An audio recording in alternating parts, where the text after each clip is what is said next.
આપણી પાસે professor science higher level science ભણવા માટે પ્રાઇમરી લેવલ ભણી શકો બરોબર છે, વનસ્પતિ શાસ્ત્ર ભણાવો કે વડ આમ મૂકે છે તેમ મૂકે ડાળીઓ આમ ફૂટે છે, તમે પછી હાયર લેવલ પર યુનિવર્સિટી પર શું થાય?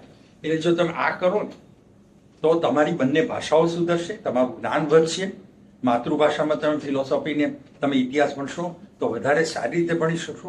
Language not be a barrier, it's unnatural to learn for a Gujarati speaking child history through English medium. Why? What is the need of learning history through English medium?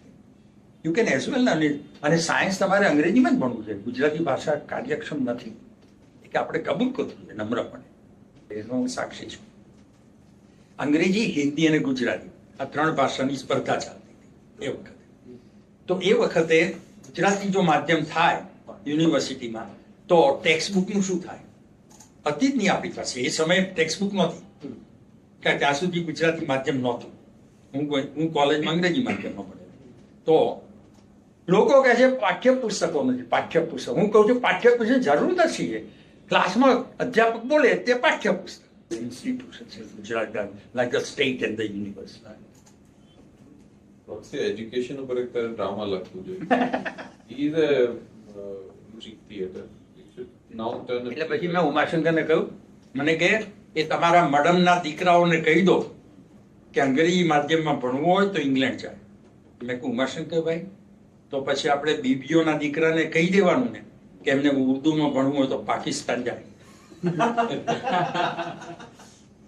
અરે આ તો કે જો ભયંકર છે. તો તમે શું જોઈને મને કહ્યું કે ઇંગ્લેન્ડ જાય, મડમના દીકરાઓને કહી દો. આ તો ભયંકર છે. This is what has happened in the last 50-60 years. Entire education system has been. આ સાહિત્ય મૂળ તમારો સવાલ હતો ને, સાહિત્ય એમ નથી આવતું કુવામાં હોય તો જ અવાડામાં. જે સાહિત્યકાર થવાનો છે ને 16-17 વર્ષમાં, ત્યારે એની પાસે સાહિત્યકાર થવા માટેની સાધન સામગ્રી તો હોવી જોઈએ ને. બિલકુલ હોવી જોઈએ. He has to have a creative mind. That's right. And the creative mind cannot be educated in a university, I know. પણ ક્રિએટિવ માઇન્ડ નીડ્સ નર્સિંગ. એને પોષણ, જેમ કે એક બીજ વાવો, પ્લાન્ટ થાય, પછી એ બીજમાં શક્તિ છે માટે થાય છે, પણ પછી એને પ્રકાશ જોઈતો હોય છે, પાણી જોઈતું હોય છે, એને ગરમી જોઈતી હોય છે, એ બધું જોઈતું હોય છે. તો અંગ્રેજી ભાષા એક 100 માર્કનું પેપર ભણાવો એ એક મોટું ગુજરાતી સાહિત્ય અને ભાષા માટે એક મોટું સ્ટિમ્યુલન્ટ છે.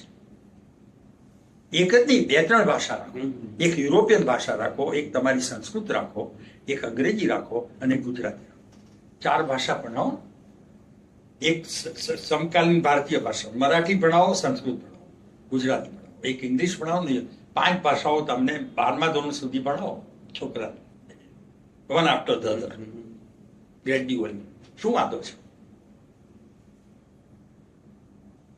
તો તમે you enrich your mind, the young mind. તમે you want to take away from him instead of giving.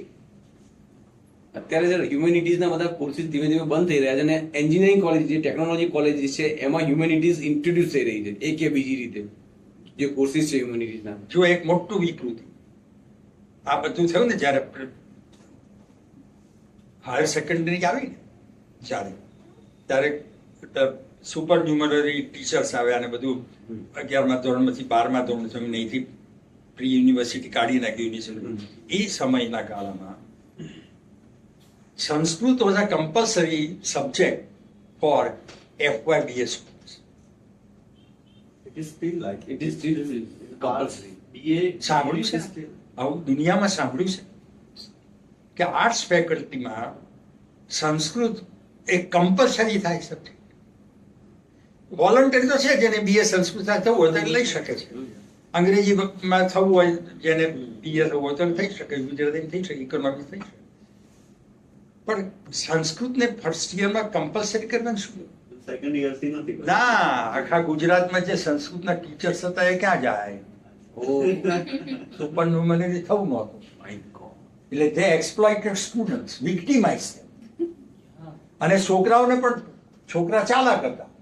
આ ભાઈઓની ટકે સંસ્કૃત ફરજિયાત માટે કોઈને નાપાસ નહીં કરવાનું, પહેલી પ્રતિજ્ઞા. મુખે માર્ક આપવાના, બીજી પ્રતિજ્ઞા. એટલે પેલો જો છોકરો હોય ને એને ક્લાસ મેળવવામાં સેકન્ડ કે ફર્સ્ટ ક્લાસ મેળવવામાં બુસ્ટ અપ એના પર બહુ સારું આવતું. એટલે વિદ્યાર્થીઓ પણ સુખી ને અધ્યાપકો સુખી. This is what we have done. But this is utterly wrong and stupid and idiotic educationally. Sanskrit is a compulsory subject in FYBA. આ રીતે આપણી પોલિસીઓ આપણી સંસ્થાઓ ચાલે છે ને આપણા પ્રોફેસરો આવ્યા છે. પછી ટેક્સ્ટ બુક કરે. સંસ્કૃતમાં શું આવે ખબર છે? પેપરમાં શું કરવાનું? સંસ્કૃતનું પેપર વાંચજો એ વખત બધા જવાબો ગુજરાતીમાં લખો. ગુજરાતી. હજુ એવું છે સર, ક્લાસમાં 12 મહિના ભાષણ પર ગુજરાતીમાં કરવાનું. સંસ્કૃત ટેક્સ્ટ વાંચવાની જ નહીં. હા ના, ગોખવાની પણ નહીં, વાંચવાની જ નહીં, લાવવાની જ નહીં. પ્રશ્નો જવાબ વાંચો ગુજરાતી. ગુજરાતીમાં જ સંવાદો કહેવાના ને ગુજરાતીમાં જ એનું ઇન્ટરપ્રિટેશન અર્થઘટન કરવાનું. હવે પેપર કાઢવાનું ને બધા જવાબો ગુજરાતીમાં લખવાના. એક જ સવાલ એવો આવે કે જેમાં છોકરાને 4 વાક્યો સંસ્કૃતમાં લખવાના. Translate the following passage into Sanskrit. એ પણ ફિક્સ હોય. This was compulsory. એ પણ ફિક્સ હોય. 5 પેરેગ્રાફ હોય. હવે એ વખતે જે ટેક્સ્ટ બુક થતી ને, અહમ ગચ્છતિ. ટેક્સ્ટ બુક થતી એ ગુજરાતીમાં થાય. એના પહેલા ટાઇટલ પેજ ઉપર તમે જુઓ 12 પ્રોફેસરોના નામ. એટલે એક કૃતિનો અનુવાદ કરવા માટે 12 પ્રોફેસરો જોઈએ. કારણ કે આ 12 પ્રોફેસરો 12 કોલેજમાં ભણાવતા હતા અને ઇટ વોઝ કમ્પલસરી, કઈ ફરજિયાત હતું ને. 150 છોકરા હોય એટલે 150 છોકરાએ આ ટેક્સ ખરીદવાની કઈ ફરજિયાત છે.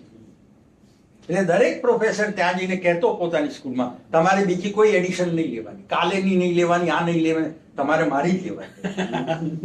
નહીં તો હું નાપાસ કરીશ તમને. એક કોલેજમાં તો થ્રેટન કર્યા છોકરાઓ, તમે જો મારી ટેક્સ્ટ બુકના પ્રિફરન્સમાંથી નથી લખ્યા જવાબ આવતો હું તમને નાપાસ કરીશ. વાહ.